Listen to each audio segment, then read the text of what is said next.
Ladies and gentlemen, welcome to The Right Time, a Wave Sports and Entertainment original.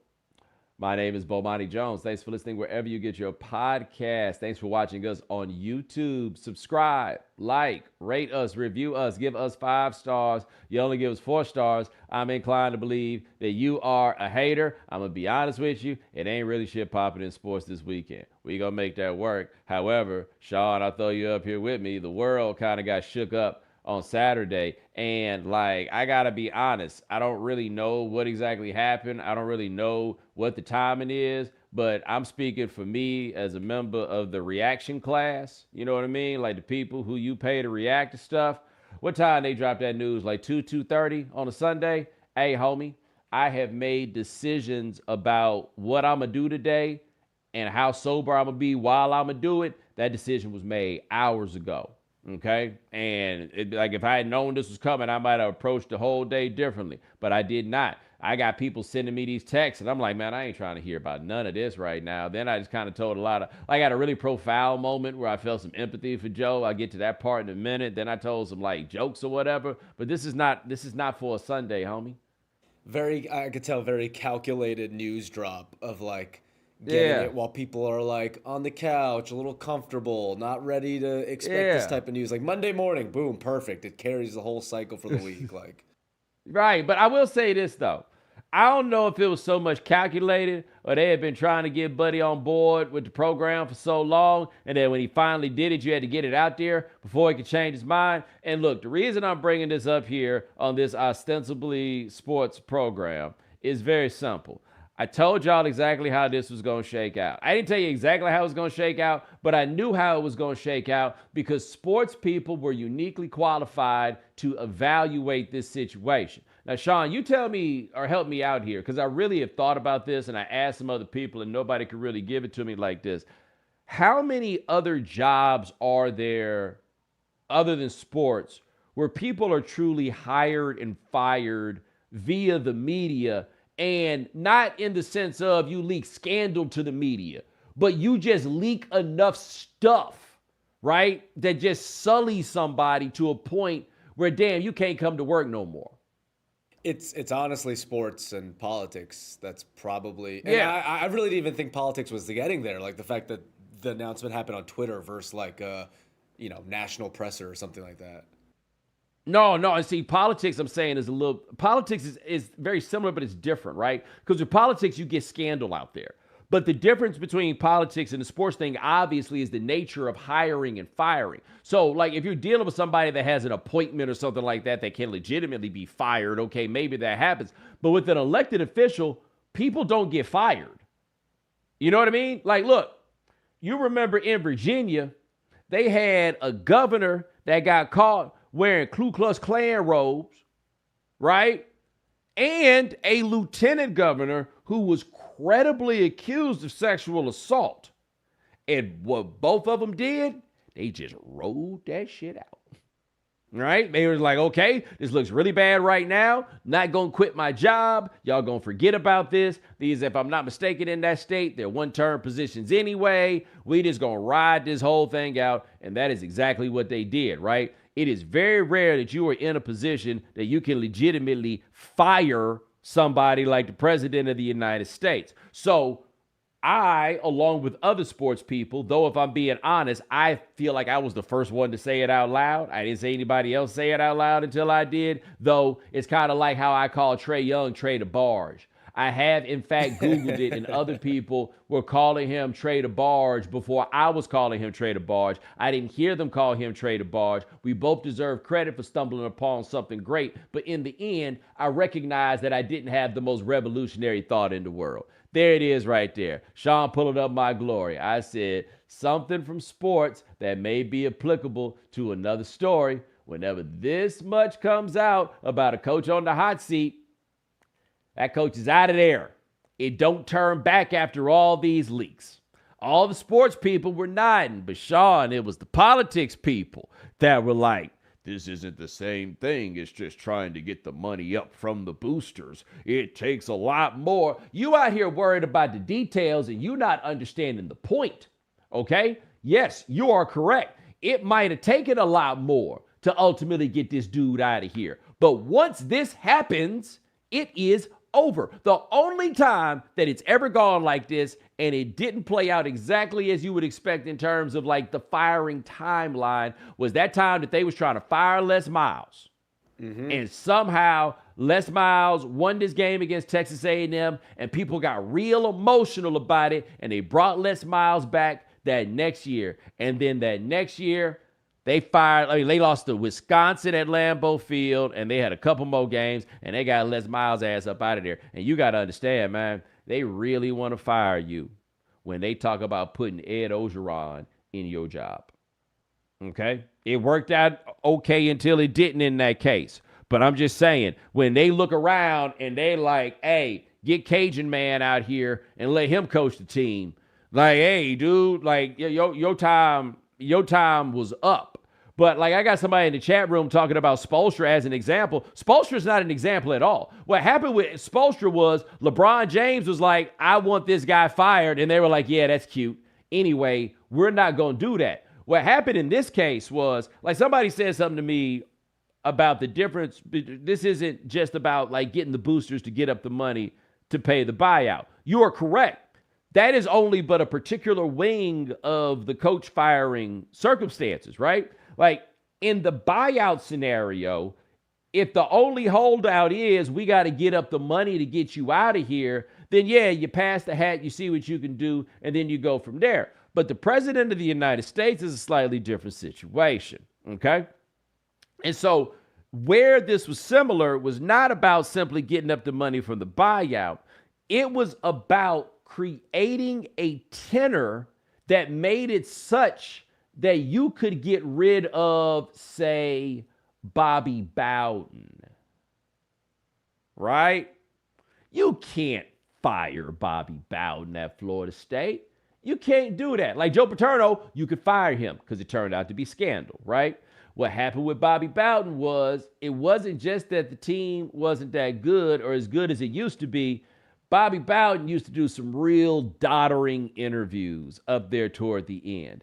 I remember at one point that he was doing an interview on the radio, and I'm not exaggerating when I say this.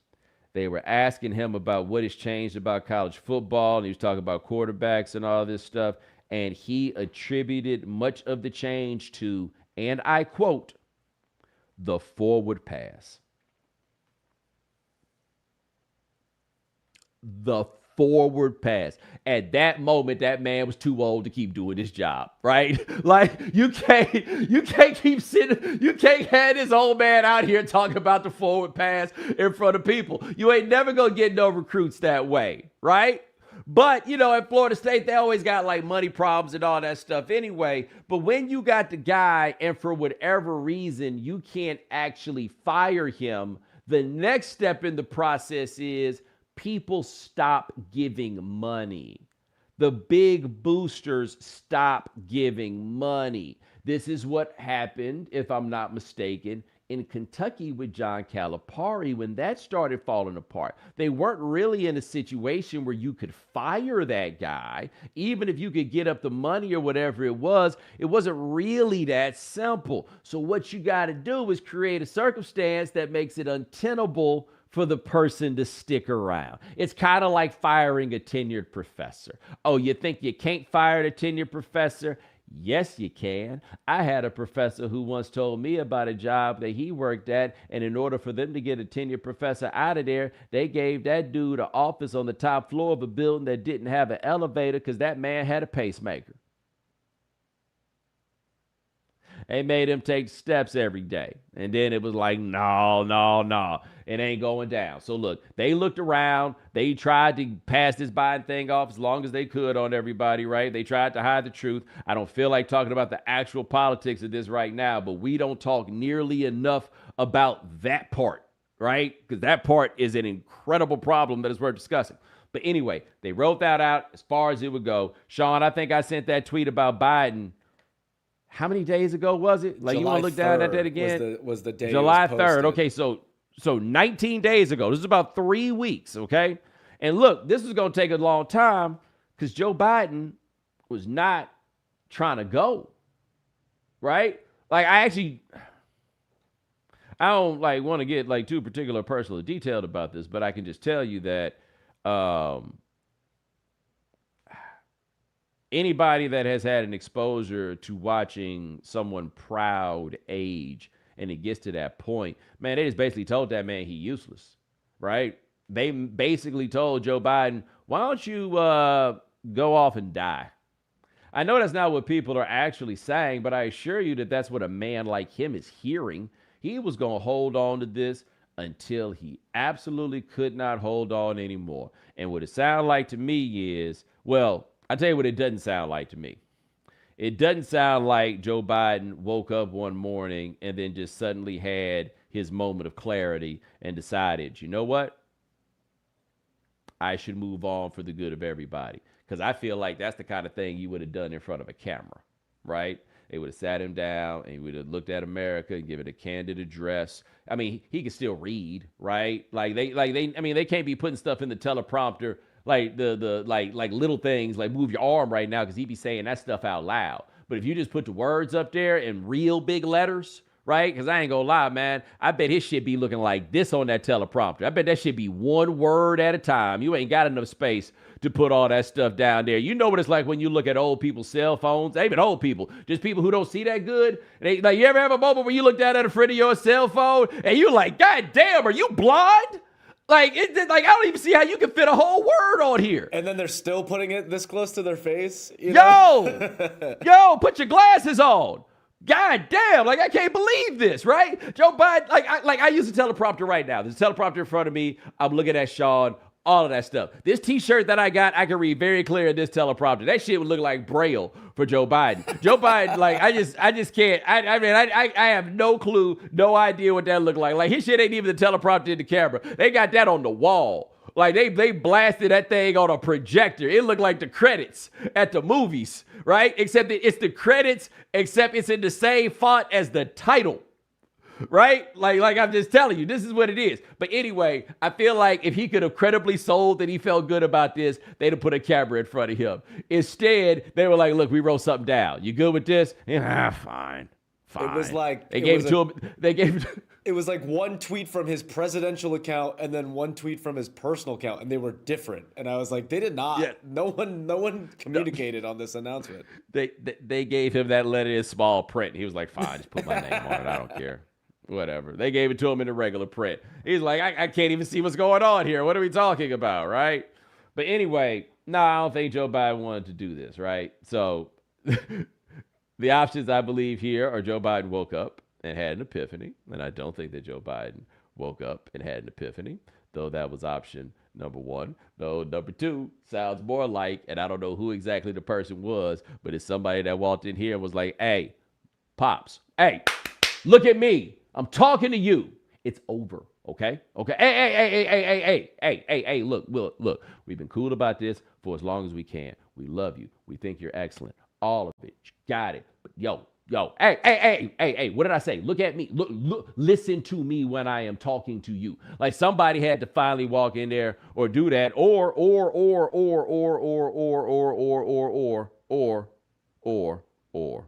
maybe they sent the most charming man in the world to get that message across to Joe Biden. And do you know who the most charming man in the world is, Sean? You know who I'm talking about? I know George Clooney wrote that letter, but I don't think that's who you're talking about. No. George Clooney already did his thing. He held back the money. You needed somebody that Joe Biden can trust and somebody that clearly got a bunch of game and that when he talked, people just go along with whatever he said. They had to send Hunter Biden in there, Doc. They had to send Hunter Biden. You know, look. If there's anything that I feel like I've learned in the last few months is that Hunter Biden has literally all the game. All the game. Can you imagine how much game you got to have women in public saying that the first time they met you, you was smoking crack, but there was just something about you? And it somehow made you more charming after hearing that? Somehow. Like people were like, yeah, Obama needed to be the one to go talk to Biden. And look, I'm sure Obama had a talk with him, but let me tell you who Joe Biden ain't listening to. That snot-nosed punk Barack Obama. Like you out here thinking that Obama made Joe Biden. and there's an argument for that. Joe Biden out here like, I made him, and there's an argument for that too, right? Like, you needed some clear. The problem with having real talk with old people is the people who hit you with the real talk typically are older than you. But if we being honest, who older than Joe Biden? You know what I'm saying? Like enough older than Joe Biden that they could come in there and they could hit him with that real talk. And there was nobody that could hit him with that real talk. Like, I don't know who it was they sent in there to hit Bobby Bowden with that real talk. But Bobby Bowden is always honest about it. He's like, look, I wasn't going to slip my wrist about it. I was, I made peace with it, but I did not want to go. Right? Like, Bobby Bowden he eventually realized he had no other choice and that he was going to have to walk away. Joe Biden didn't have to do this. There's nothing in place to say that he had to do this. But somebody figured it out and was just like, man, look, Pops, this you done in this town, man. So what do we do now, man? Are you ready to move? Yeah. I don't know. I ain't freaking out like the rest of the world is about this. Like, I'm doing it by pure happenstance and coincidence. I'm booked to do CNN a couple times this week. Monday, so I'm gonna be on there tonight. And yesterday they sent me a text talking about, we'd love to get your Kamala thoughts, but as I had told you earlier, I hadn't planned on doing no thinking yesterday. So I didn't hit them back until this morning with thoughts. And then I had a few more thoughts. But everything that you needed to know about this really was there with legendary coach. Which, by the way, this is not to give you really that much of an insight into the power of a presidency as much as the insight into the power of the legendary coach. Right? That you really have to show the deference to the legendary coach that you show to the president of the United States. Like, that's the level of it. You have to line everything up in such a way. If you want to move such a person out, it's like removing the president of the United States. And the president of the United States is somebody who literally cannot be fired. Right? Literally cannot be fired. And they had to go in there and be like, man, how in the world do we fire this man? How? Because I'll also make this last point on Joe Biden. And this is where I'm kind of like, you try to empathize.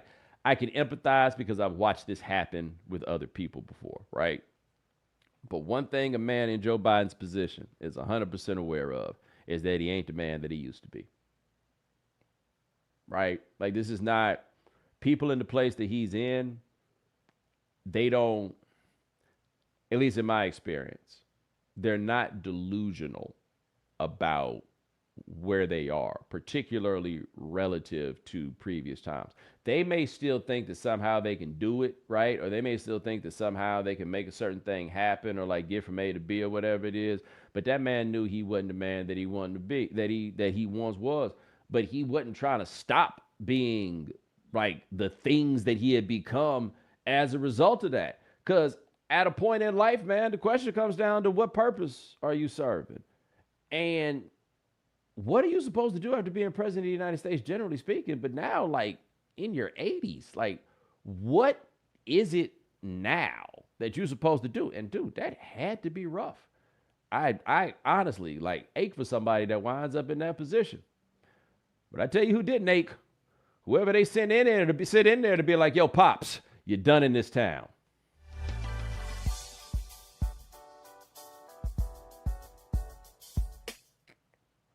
Hey, Sean, are you an Olympics person? Are you ready for the Olympics? I've always loved the Olympics. Summer, obviously, I think a little better than winter, but we talked about it before the show. It really snuck up on me, and I feel like I'm just not prepared. I'm not ready for all this content I'm going to consume. Yeah. So, like, obviously, I am very similar to you. I prefer the Summer Olympics over the Winter Olympics. These are much more of a entertaining, inclusive sort of affair. But I'm trying to figure this out. I've talked about this in the past. I'm just curious if anybody else has a similar thought, which is like the way that the Olympics resonate now, or like the way the Olympics used to resonate. It doesn't land the same, but on one hand, nothing lands the same. right? Just kind of where we stand. Or is the reason that the Olympics doesn't land the same is that we ain't got no Cold War no more? Yeah, there's less to like actually be super Yeah. patriotic about. Yeah, we ain't really out here beefing in the streets. Like, if we being honest, the beefs that we done had in the streets lately, like, this how you know that we was kind of punching outside of our geopolitical weight class. The beef that we done had with people for the last 20, 30 years, whatever it is, man, ain't none of them had no Olympic teams worth talking about. Like, it was one thing when you was out here against the Russians, dog. They was sending some talent out here. Arvidas Sabonis, they had Marshall Lonis, you know what I'm saying? They had the weightlifting motherfuckers, the gymnasts, like they was out here. They even had people that could run fast. Don't ask why, don't ask how, but they was out here, making it happen. Even like China, I guess that's a somewhat worthy opponent. They out here sending some people, man. We out here fighting against Afghanistan and Iraq. Who fast from there? Who run fast from them places? And I know you're gonna bring up the men's basketball team, but it was something when South Sudan was up like 16 against the USA, and everyone was like, "Is South Sudan gonna beat the Americans? Like, is this the time for me to be patriotic?" That's like that would be like the 96 Bulls when they lost to the expansion Toronto Raptors. No. Literally, if I am not mistaken, South Sudan is the newest country in the world. I believe it is the last country to join the United Nations. They are an expansion team. And I mean, granted, it don't sound like none of them dudes out there was other than Winyan Gabriel, the dude that played for the Lakers. And Lakers fans, don't make me tell you how to remember which guy I'm talking about. But I feel like he was the only dude that was actually from over there. They went out there. They really, it was a bunch of just kind of nobodies that were tearing up this American team. Well, see, this is the thing about the Olympics and a lot of these sports where, like, for example, we talk about the whiter Olympics, right? Any white folk can go to some of the African countries and they can get on. Like that Zimbabwe Olympic team, it looked like Rhodesia. You know what I'm saying? Like, hey, man, because they be going to the whiter Olympics like to get their ski on. So you go to like some of them countries that might got some mountains, but quite honestly, ain't nobody got all this disposable income to be out here skiing. Right? You can go get on in something. And so they decided they wanted to get on and have a basketball team. And look, LeBron James is the flag bearer for Team USA. Okay. Now, I don't know if I've ever talked about this on air, but I believe this. Like, this is my true feeling. I believe that Olympic basketball should be U22, honestly. Like, I don't think anybody should be sending these pros out here. This is not really what the Olympics is supposed to be. It's not what the Olympics are for. Like, LeBron James is not supposed to be the flag bearer for the Olympics, and not because of anything personal about LeBron James, right? But this is not. I just don't think my buddy Adam Gold in North Carolina, he always makes this point, and he's right. And he's like, the sports that should be in the Olympics are the sports or the people where the Olympics is the pinnacle of competition, right? So track and field, for example, the Olympics is the pinnacle of competition. Basketball, the pinnacle of competition is the NBA Finals, right? Tennis, the pinnacle of competition is the Grand Slams. Golf, it is the four majors. Like, they shouldn't, like, Rory McIlroy should not be playing golf in the Olympics or anybody else. That's what my feeling is about this whole thing. And I think that's also part of why the men's Olympic basketball team gets treated so weirdly, because look, men's and women's basketball, that's what we do in this country, right? Like, I think some people struggle with the idea of these black people as being representative Americans, but it's the bottom line is that basketball is the thing relative to the rest of the world that America does better, period. If there's any program that America should be proud of, it is this one right here. It consistently has represented this country amazingly. And Sean, when you go back and look at those years where they act like it's a damn disaster when they've lost, like in 1988 and in 2004. Now, don't get me wrong. If I'm not mistaken, in 2004, they lost to Puerto Rico, which when you really stop and think about this geopolitically, you can't. Yeah, you can't defend that at all. Like in the year 2024, Jose Alvarado played for their Olympic team, and I love that dude, but he ain't supposed to be. Y'all ain't supposed to be losing to him in the Olympics and JJ Barea and them, right? Like that. I mean, but the games that they were losing were like 4 points, Right. 5 points. Like they're not really going out here getting blowed out by the rest of the world. We lose by a little bit. The college boys lost by a handful of points in 1988. We went and got Magic, Mike, and Bird. Not fair. And Patrick Ewing, who Jamaican. Like it ain't have to be this. It ain't have to go like that, right? Like we decided we ain't never gonna let this happen again. And so they build this team that goes and they win every game forever and ever and ever. And the only way that anybody cares about the Olympic men's basketball team is if they lose. I would say that the same thing might be the case with the women's team, except they never lose, right? And we don't really wear that on our chests in that same way. We just don't. And so on one level for me, it's cool that LeBron is carrying the flag because it's a statement for what he is. He's probably America's most visible professional athlete. On the other hand, for me, I don't think the Olympics are for professional athletes in the way that we're calling athletes professionals right now.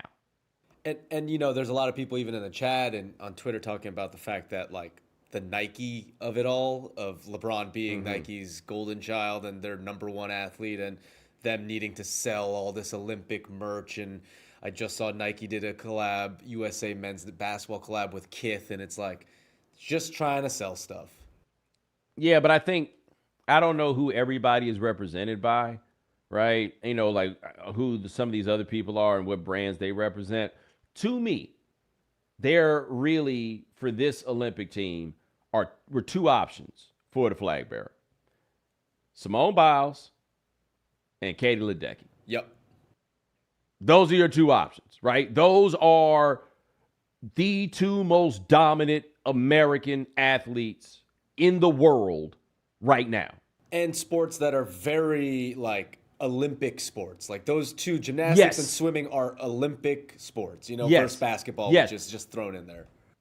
Yeah, I mean, quite honestly, both of them should have moved on to be doing other things with their lives. I agree. Also, like you know how I feel about this, right? Like people think it's me hating on LeBron James when I say he's the old man at the club and there's nothing left for him to do. So to go on, no, I feel the same way about Simone Biles. I feel the same way about. I guess with Simone Biles, the thing that happened the last time with the twisties or whatever, maybe is the desire to overcome that. But like, damn, Katie Ledecky, you be swimming by yourself.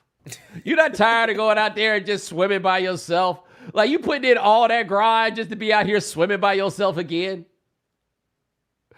No, those clips of her and she be so far ahead of everybody, I would be afraid that, like, I took a wrong turn, right? Like, wait a minute. How come nobody, why aren't we all together? I don't understand what happened here.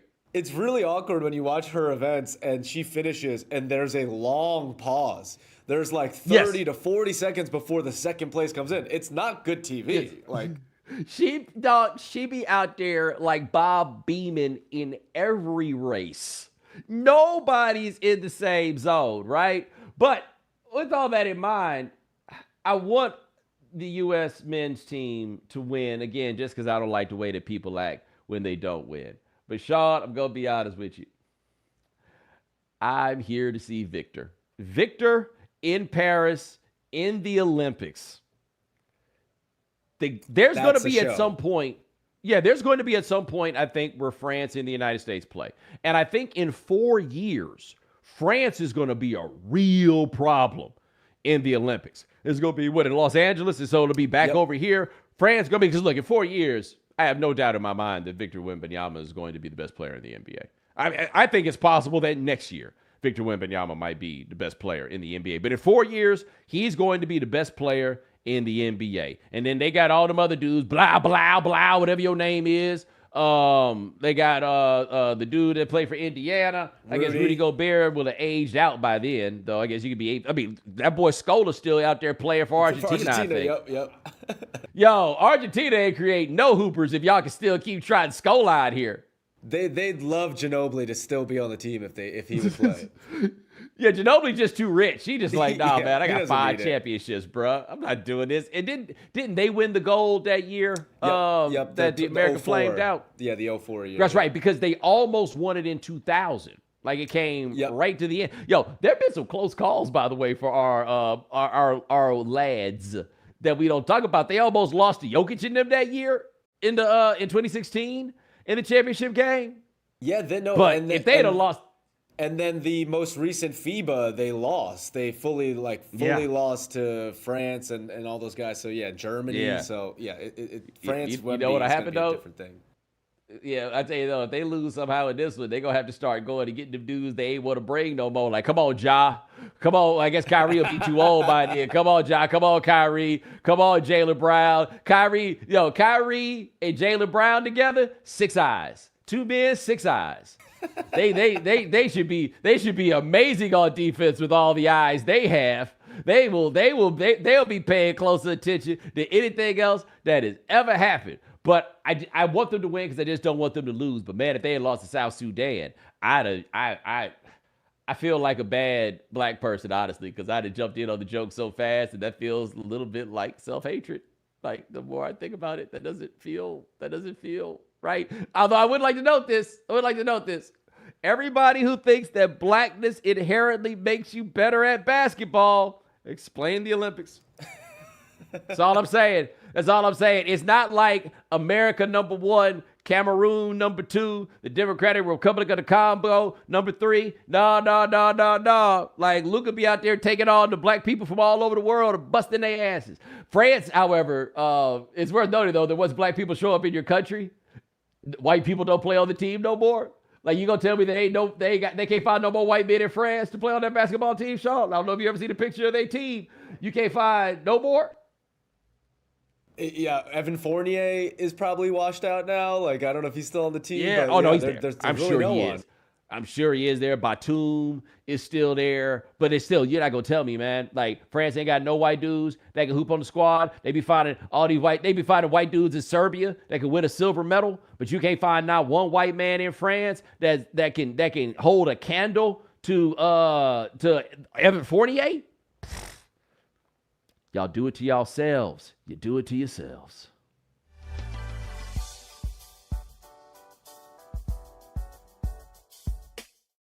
Hey guys, if you listen or watch the show, you know I've been in the gym recently working on my fitness.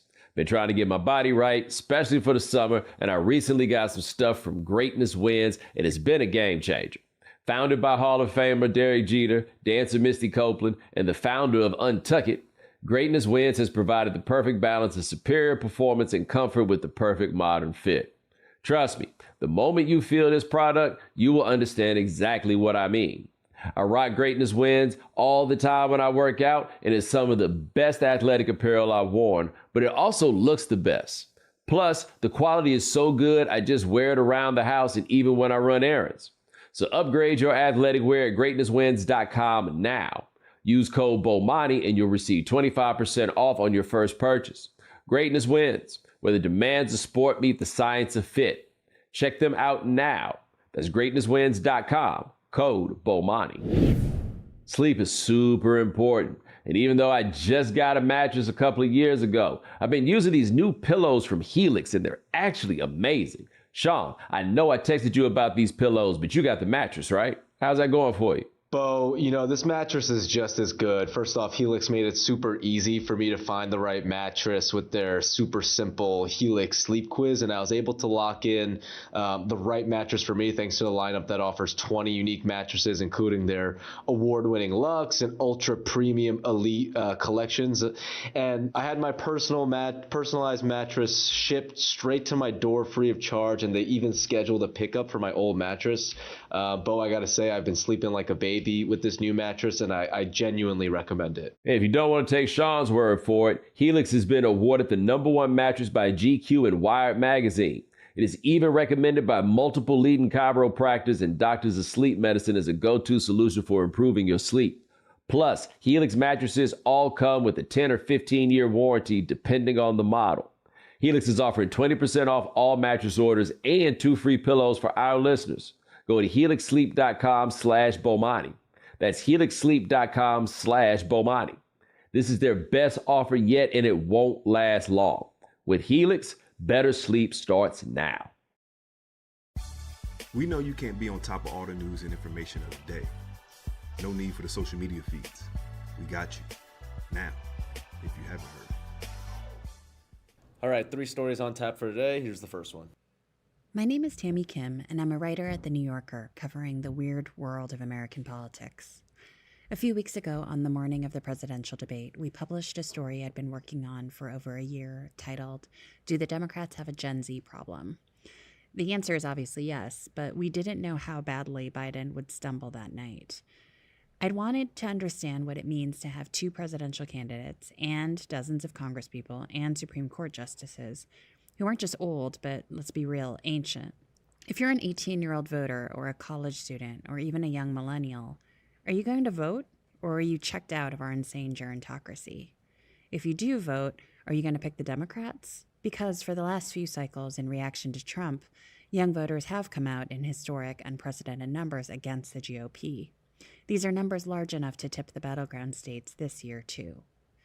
In my story, I follow a group of teenagers and 20-somethings with Voters of Tomorrow, one of the youth organizations closest to the Biden White House and the Biden campaign. While their Gen Z peers are blocking pipelines and staging occupations for Palestine, these guys are going to meetings at the White House and full-on standing Kamala and Nancy Pelosi, playing the inside game, they like to say. In talking to them and many others, far left to far right, I find 2 key things. First, young people don't care all that much about age. Think Bernie Sanders fandom, so long as a politician has a coherent, youth-centered message. And second, if your first political memory is of a school shooting or the Muslim ban or January 6th, you're pretty freaked out. Your goal in voting is to make sure that you'll be able to vote again. So if you're in this frame of mind, being an institutionalist is sort of a rebellious choice. This isn't to say that many other young people aren't Biden haters or Trump fans. Left activists might boycott the election based on America's funding of Israel's war on Gaza.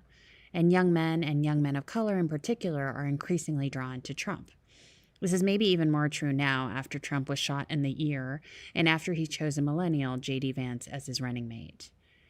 Still, the numbers in recent history tell us that if the Democrats can settle on a candidate who has all their brain matter intact and figure out a legible message on economics, abortion, and the environment, then they just might have a chance with young people this fall. Sean, I ain't gonna lie. I was listening to her, and I want to be very careful about how I put this. But it made me say to myself, wow, they used to let me and my friends vote, huh? like, like I go back and I'm thinking about like some of these these little jokers I be seeing outside on 125th Street. And I'm like, wow, you can vote, eh? Ain't that something? Yeah, knowing what the voting age is and like now in hindsight, going back to like thinking, oh, when I first voted, it's like I didn't know shit about anything. Yeah. Like, it's crazy enough they let us drive cars. Like, when I really look back on it and think of the idea, like, wow, they let 16-year-olds drive cars. Like, I think about how terrified my mother was when I first started driving a car. And I'm like, what's the big deal to driving a car, whatever it is? Now I look at it, I'm like, oh my God, I am terrified to see 3 teenagers walk in an elevator with me, let alone driving a motor vehicle. If you ever go to like a mall or a movie theater and you see just a horde of teens, it's like the scariest thing ever. And I'm like, okay, this group think is going to vote and they're going to attempt to vote on things. Well, I will say this though, in all seriousness, that figuring out how to engage young people politically is the most difficult thing I would imagine, because no matter what, it's old people trying to talk to young people, right? For you to like have enough game to know enough to even really truly think that you could come up with a way to do this and understand all the factors that are necessary, you too old to be talking to these young people. right? Everything that you're going to come up with to try to engage them is going to seem a little corny. I know this because I myself was just sitting here thinking about, but you got to figure out there's a way to do it with a video game, right? Like you're going to end up being that person regardless. Yeah, it's funny knowing like even Biden and all these, presidential candidates have young people my age on their like digital team, and they're having them do these TikToks, and it's just like no matter who you have on staff, how knowledgeable they are about what young people like, it's like it's never gonna sound right when it's coming out of a guy's voice who's 70 years old. Nah, the problem is you need to get like some young person on your team, except why would you do something silly like that? And that's why they be mad at us. That's why they be mad at us. All right, here's the next clip. I'm Lucia Moses, a media correspondent at Business Insider. Today, I'm talking with you about Disney and a problem that hasn't gotten a lot of attention but is one of its most pressing issues. Disney is a 100-year-old company, and it's long been the king of kids and family entertainment. But it's actually grappling with a significant challenge. It's losing its hold on kids because they're all on YouTube. I wanted to dig into this more, and I found out there's two big reasons for this. There's been big changes in how we watch TV.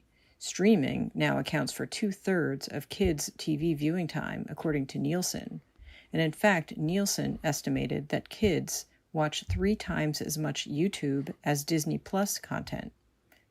It's also due to a change in what kids are watching. Sure, they're watching Disney content on YouTube, but they also spend a lot of time with homegrown shows like Ryan's World because they love seeing kids like themselves on the screen. This trend has broader implications for Disney's business because its TV shows and movies serve as a flywheel that powers the rest of the company's units, like its theme parks and merchandise sales. Disney is definitely trying to meet kids where they are. It releases trailers on YouTube and shorts to drive interest in its shows and movies on its own platforms. And it just bought a $1.5 billion stake in Epic Games to put Disney characters in popular shows like Fortnite, where kids and young adults are increasingly spending their time and money. So we'll see how it all pans out, but while Disney is now the top media company on YouTube, gaining traction on other companies' platforms isn't really a solution to its problem. Check out my full article on Disney in Business Insider. Well, Sean, was I not just saying? Yep. You got to figure out how to put it in a video game. They literally bought Epic Games, which is Fortnite, and that's all the kids are playing. They're trying to put their characters into these games. I don't know. I just think young people like what they like now.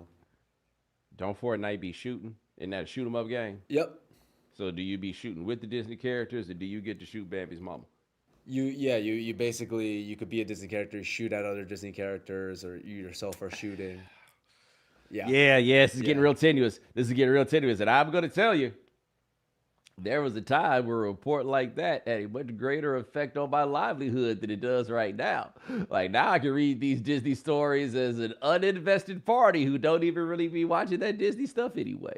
Yeah, you were, and I too was a former ESPN employee, and we were not employees, we were cast members, is what they would call it. That's right. Anytime you log on and everybody's a cast member. And see, that was the thing. Working for Disney while you actually worked for ESPN was wild disjointed. Weird. Because you still got, like, one of the perks is you get the card, which allows you to go to the theme parks on, like, non-blackout dates, and you get free membership. And they really, at the end of the day, did treat you like a Disney employee, even though we were just on an island. Yes, just powering the business is all. Exactly. All right, here's our last one. My name is Alex Santos. I'm a senior correspondent at Vox, and I'm a huge fan of the 1996 masterpiece known as Twister. There is no film that is more 90s or more movie than Twister. From the eternal conflict of man versus nature, to ideas about true love, to cows going airborne, to the importance of data collection, and the brief and very weird stint of Helen Hunt becoming a sex symbol, Twister has everything. And at the same time, Twister is very much about one thing: the human obsession with tornadoes. It's a fascination so powerful that people would travel far and wide, even to Oklahoma, risk injury, if not their lives, just to see one. Twister made storm chasing a part of pop culture. Now, with the release of Twisters, a sequel that's arriving roughly 30 years after the original, I wanted to know what, if anything, has changed between humans and tornadoes. Have we gotten better at understanding these natural disasters? What kind of mysteries about tornadoes still exist? And has climate change altered all of this? I asked storm chaser and meteorologist Dave Call from Ball State University about all of these questions, and of course, the most important one, what he and other weather experts really think about Twister. I got to be honest with you. I got stuck on something he said that I was unaware of. And Sean, I think now that I think about how old you were way too young to hear this. But did that man say that Helen Hunt had became a sex symbol? She sure did. I didn't know that happened. I certainly missed it, even though I've watched the movie a couple times. Yeah, I mean, you were now. 4, Sean.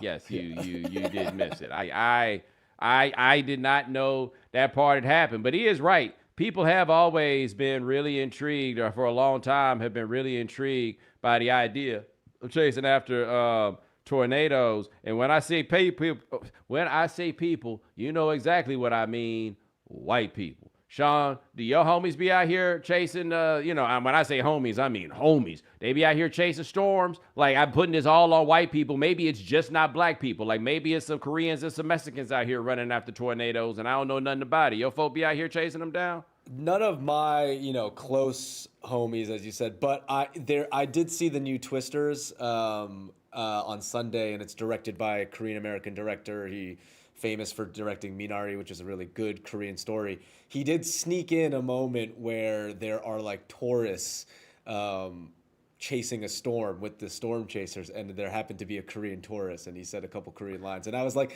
that's a nice touch, because I think Koreans would be crazy enough to take like a giant tour van to Oklahoma to maybe see a tornado.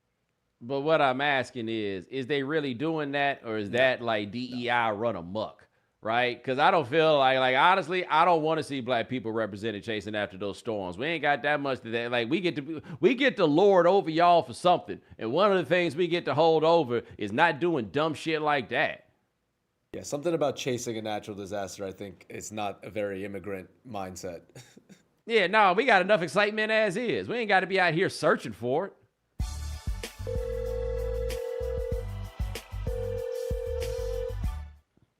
All right, a great prompt following the release of NCAA 25, times where the game is cheating. A lot of angry voicemail call-ins about the game is cheating. I had one guy tweet at me saying I had called because something immediately happened, but I was too incoherent to make sense.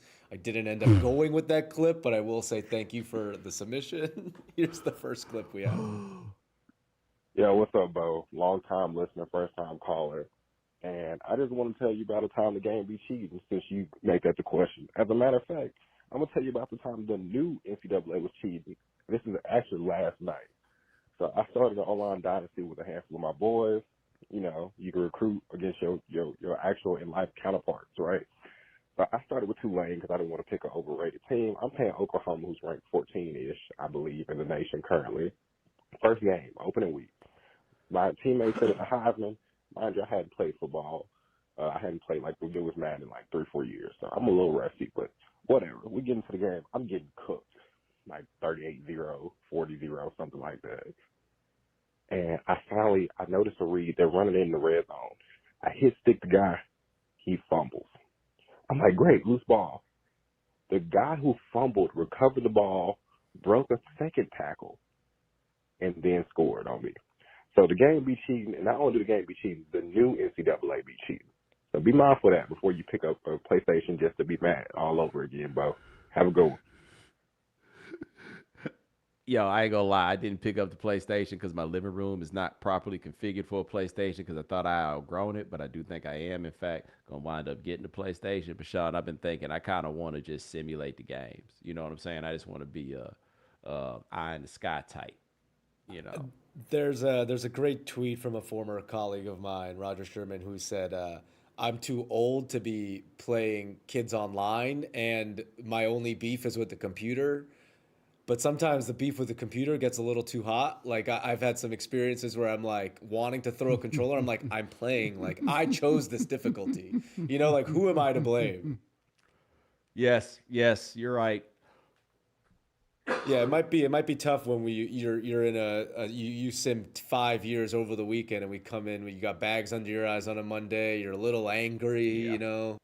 just a little salty. I'll tell you if the game cheat me though. I'll let you know. Trust me. We'll do a whole block on it. All right, here's the next clip.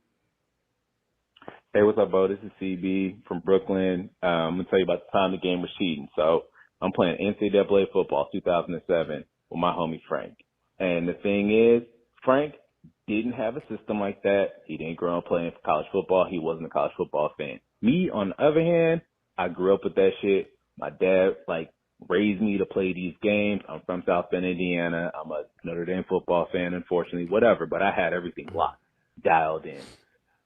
It wasn't so much that the game was cheating that hurt the most because I had all the right plays. I'm hitting dudes, and everybody was on zero awareness. The problem was, as the kids say today, my homie and my homegirl wanted to hard launch their relationship. So as I'm getting bullshit from the game, she is cheering him on, and I'm like, yo, what the fuck is this?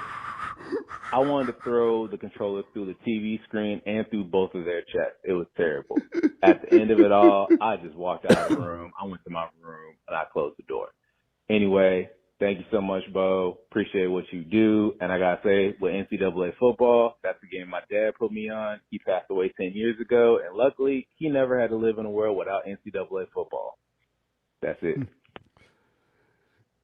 Sean, my man was in a situation, and I know the thought that went through his mind, but I could tell from the tone of his voice, he's not the person who would offer the thought that ran through his mind in that moment. And the thought that he had in that moment, and I am not making an argument that this is an appropriate thought or something he should have said or whatever it is, but I'm just telling you right now, I know what he thought in that moment. And his thought in that moment was, you need to tell your girl to chill.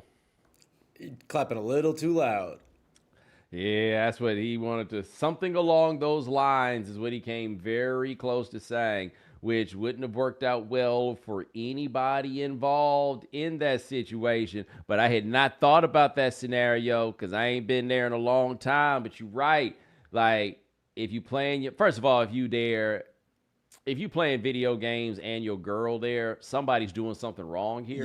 Yep. You know what I'm saying? Like somebody's hustling backwards in some form of fashion. But once you start watching and clapping, you can't do nothing because you can't say nothing to her, right? You just kind of, at least if you a good dude, you can't say nothing to her. But what you can say to her is just like, I'm gonna be honest with you. I know you just rooting for your man, but you think he can fight? Because like he and I are going to have to fight. This frustration is going to have to go somewhere. And upside his head is the option I got. Yeah, he did the right thing. He's a nice man of just taking the L and then going straight into the room. But, that could have been a disaster for a lot of people involved. Yes. All right, here's our last clip. Hey, Bo. Hey, Sean. This is Derek in Ohio. And I'm calling about that time the game was cheating. This was back in the late 90s. Back on the Sega Genesis, all the way back then. Back when NCAA football was out and they had all the schools, and I could finally play as the school I was attending, my small Mid-American Conference team. And we had a payday game at Nebraska, which late 90s, Nebraska was still a thing. So we're playing. I'm having what was at that time the best game I had ever played. I'm rolling down last drive of the game, punch in the go-ahead touchdown, kick the extra point. I'm up 4, and there's 5 seconds left in the game. So now I got a dilemma because, I'm a gamer and I know the game cheat. So, do I kick it off and risk the run back, or do I kick it short and let them run a play? So I figure I got to kick it deep because if I give them that play, a busted coverage or a burnt corner or something like that, they're going to hit that Hail Mary. I ain't hardly ever seen a kickoff return, especially like this situation. So I kick off. And Bo, juke, broken tackle, and Lil Homie was gone. And when I say gone, I mean he's at the 50-yard line, and I don't have a player on my team on the screen. So all I could do was sit there and watch this dude run this last-second kickoff back. Talking about the 40, the 30, the 20, the 10, the 5. I hit pause, got up, turned the game off, and I don't know what I did after that. I don't know if I went out and mowed the lawn or did something else otherwise productive. All I know was I was expecting the game to be cheating. I knew there was a chance, and Bo, the game cheated. That's my story, man. And I'm still salty about it 30 years later. Thank God. Yo, the worst part about it is, as I was hearing it, I was listening to the timetable on it, and my thought was, well, it sounds like there's time to unplug the machine. And he did. He did. He said, no boss. The pain of that still sounding so fresh 30 years later, that's devastating. Oh my God, he's right back there, like it just happened. I don't know what it is about the game cheating, but it don't get out your soul. Wow. But hey, ladies and gentlemen, thanks so much for joining us here on The Right Time. We do this thing here 3 times a week. Sean Yu handles everything behind the scenes. Thank you, sir. Also, thank you to our If You Haven't Heard contributors. Thanks to Alex Abad Santos. Check out his story at Vox about how storm chasing has changed. Thanks to Tammy Kim of The New Yorker. Check out her story asking if the Democrats have a Gen Z problem. And thanks to Lucia Moses of Insider. Check out her story about whether or not Disney has a kids crisis. Remember, follow The Right Time. Subscribe, like, rate us, review us, give us 5 stars. You only give us 4 stars, I'm inclined to believe you are a hater. We'll talk to you guys in a couple of days. Take it easy.